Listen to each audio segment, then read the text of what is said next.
السلام علیکم ورحمۃ اللہ وبرکاتہ۔ فارسی کلاس میں خوش آمدید۔ ہم پڑھ رہے ہیں گلستان سعدی، جس کی حکایت نمبر 4 کا یہ تیسرا لیکچر ہے۔ یہ تیسرا حصہ آج آپ سیکھیں گے۔ اس کے اندر ایک نثری پارہ ہے اور آخر پہ حسب معمول شیخ سعدی رحمہ اللہ نے شعر لکھا ہے۔ ہم اس اقتباس کا، اس پارے اور ٹکڑے کا ترجمہ کریں گے، لفظی ترجمہ بھی کریں گے، بامحاورہ ترجمہ کریں گے، اور اس میں آنے والے افعال کو سمجھیں گے اور اس کی گرامر کرنے کی کوشش کریں گے۔ تو یہی ہمارا ہر بار طریقہ ہوگا۔ آپ کو اگر یہ طریقہ پسند ہے اور اس کو مفید پاتے ہیں تو اس ویڈیو کو لائک کیجئے اور دوسروں کو بھی سکھائیے۔ یہ چینل ہے لرن اینڈ ٹیچ، یعنی سیکھو اور سکھاؤ۔ تو آپ میری فیس اس صورت میں دے سکتے ہیں کہ آپ جو سیکھیں وہ دوسروں کو سکھائیں، تو سمجھیں میری فیس ادا ہو گئی۔ باقی اگر آپ سمجھتے ہیں کہ یہ سلسلہ مفید ہے تو ظاہر ہے اس پہ اخراجات آ رہے ہیں، تو آپ اپنا حصہ بھی اس میں ڈال سکتے ہیں۔ میرا جائز کیش نمبر 0304 92 43 250 سکرین پہ آ رہا ہے۔ اس میں آپ حسب توفیق اس چراغ میں جتنا تیل ڈال سکتے ہیں۔ کم از کم میں نے سوچا تھا کہ میرے ویور سے 100 روپیہ ماہانہ اس کے اندر ڈال دیں، تو چلیں جو بھی ڈیٹا خرچ ہوتا ہے تو اس میں کنٹریبیوشن ہو جائے اور یہ سلسلہ تا دیر چلتا رہے۔ تو آئیے ہم گلستان سعدی رحمہ اللہ سے کچھ پھول چنتے ہیں۔ سخن بری مقرر شد کہ بات اس پر، برین اصل میں تھا برین، برین تو این اشارہ ہے، بر حرف جار ہے، تو یہ مختصر ہو گیا وقت بچانے کے لیے، آسانی کے لیے برین۔ مقرر شد، مقرر ہو گئی، طے ہو گئی، بات اس پر ٹھہری کہ یکی بتجسس ایشان، کہ ایک شخص کو ان کے تجسس میں، ان کی جاسوسی کے لیے گماشتند مقرر کریں اور ذمہ لگا دیں۔ و فرصت نگاہی می داشتند، نگاہ کی فرصت رکھتے رہے، یعنی انتظار کرتے رہے، نظریں جمائے رہے۔ تا وقتی کی برسری کوہی رہندہ بودند، اس وقت تک کہ قوم کے سر کے اوپر، یعنی کسی قوم پر، لوگوں پر، رہندہ بودند وہ حملہ کرنے گئے ہوئے تھے، وہ مقام خالی ماندہ، اور جو جگہ تھی، جو مقام تھا وہ خالی رہ گیا تھا۔ ڈاکو یا چور غارت گری کے لیے، لوٹ کے لیے گئے ہوئے تھے، اور جس جگہ پر انہوں نے پناہ لی ہوئی تھی، ڈیرا تھا، اس کو خالی چھوڑ کے گئے ہوئے تھے۔ تنی چند مردانی واقعی دیدہ، چند آدمی، تن کہتے ہیں جسم کو، تو یا اس کے اندر تنکیر یا قلت کے لیے آتی ہے، چند بھی قلت کے لیے آتا ہے، جو 9 سے کم ہو، 3 سے لے کر 9 تک کی گنتی ہو تو اس کو چند کہتے ہیں، بعض کہتے ہیں۔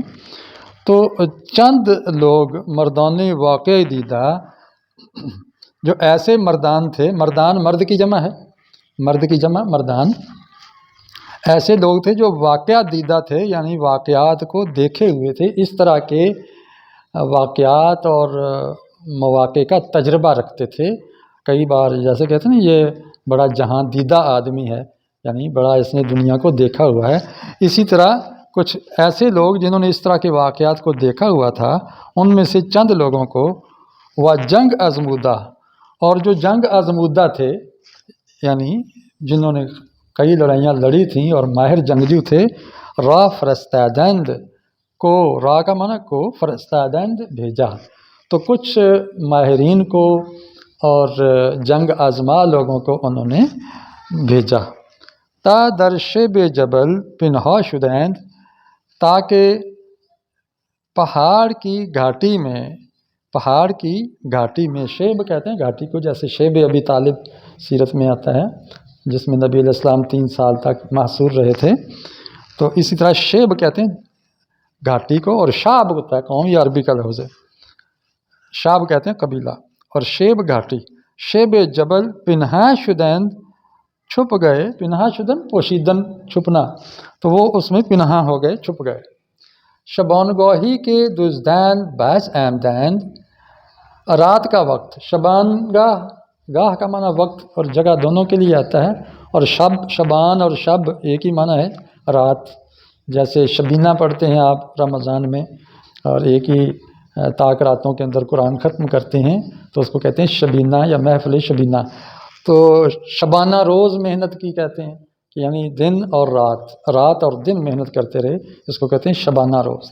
تو اسی سے یہ شبان گاہی رات کے وقت کہ دزدان بعض آمدین، وہ چور، دزد واحد ہے اور الف نون لگا کے جمع بنائی ہوئی ہے دزدان، اور جو چور تھے بعض آمدین واپس آئے، باز آئے۔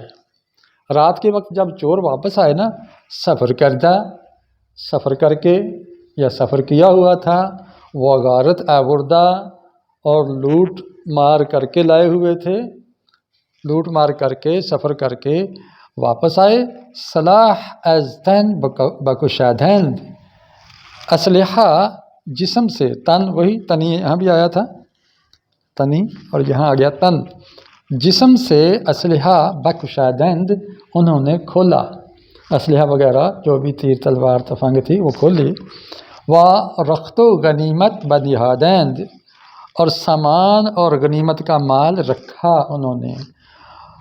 اب لیٹ گئے ہیں۔ نخستین دشمنی کی برسری اوشان تاختن آورد خواب بود، سب سے پہلے، نخستین مانے سب سے پہلے، اولین دشمنی کی، وہ دشمن جس نے، کہ کا معنی کہ بھی ہوتا ہے اور جو بھی ہوتا ہے، یہ اس میں موصولہ بھی ہے، برسری اوشان ان کے سر پر، یعنی ان پر، وہ دشمن جس نے سب سے پہلے ان پر تاختن آورد حملہ کیا، اردو میں بولتے ہیں تاخت و تاراج کر دیا، یعنی حملہ کر دیا اور اس کا یعنی تختہ الٹ دیا۔ تو جس نے سب سے پہلے اس پر حملہ کیا، خواب بود، وہ نیند تھی، یعنی نیند غالب آ گئی۔ اب سب سے بڑا دشمن تو نیند ہی ہے نا، بندے کو غافل کر دیتا ہے۔ بڑے سے بڑا بہادر آدمی بھی نیند میں بے زور ہوتا ہے، مردہ، کہتے ہیں کہ سویا اور مویا ایک برابر۔ چندان کے پاسی از شب درگذشت، جیسے ہی، چندان کے جیسے ہی، پاسی ایک حصہ، پاس حصہ ہو گیا، از شب رات سے، رات کا ایک حصہ، درگذشت گزر گیا، جیسے ہی رات کا ایک حصہ گزرا تو کیا ہوا، قرص خورشید در سیاہی شد، یہ شعر ہے، قرص خورشید در سیاہی شد، یونس در دہن ماہی شد۔ سورج کی ٹکیا رات میں ہو گئی، سیاہی میں چلی گئی، اندھیرے میں چھپ گئی، یونس در دہن ماہی شد، جس طرح کہ یونس مچھلی کے پیٹ میں چلا گیا۔ تو ظاہر ہے جب سو جائے، رات چھا جائے تو اندھیرا ہے، بندہ کیا کر سکتا ہے۔ تو یہ ہے اس کا ترجمہ۔ اب ہم یہ جو اقتباس پڑھ چکے ہیں، اس کا ایک ایک لفظ ہم سیکھیں گے۔ سخن کا معنی ہوتا ہے بات، سخن کا معنی بات، اور یہ اسم ہے، ظاہر ہے یہ اس کو گرامر میں اسم کہتے ہیں۔ بری، بر حرف ہے اس کے اندر، اس کا معنی ہے پر۔ مقرر شد، یہ فعل ہے، مقرر شد، اس کو مرکب فعل کہتے ہیں کیونکہ دو لفظوں سے مل کے بنا ہے۔ مقرر ایک اسم ہے اور شد شدم سے سیگا ہے، اس کو ہم فعل کہیں گے، فعل مرکب نام اس کا رکھ لو کیونکہ دو لفظوں سے مل کے بنا ہے۔ یکی، یک میں نے ایک، تو یا پھر تنکیر کی آ گئی، کوئی ایک، تو یک اور پلس یا، اس کا معنی کوئی ایک، تو یہ اسم ہے اور حرف بھی ہے، یا حرف ہے اور یک اسم ہے۔ بتجسس، با اس کے اندر حرف ہے اور تجسس اسم، یہ حرف اور یہ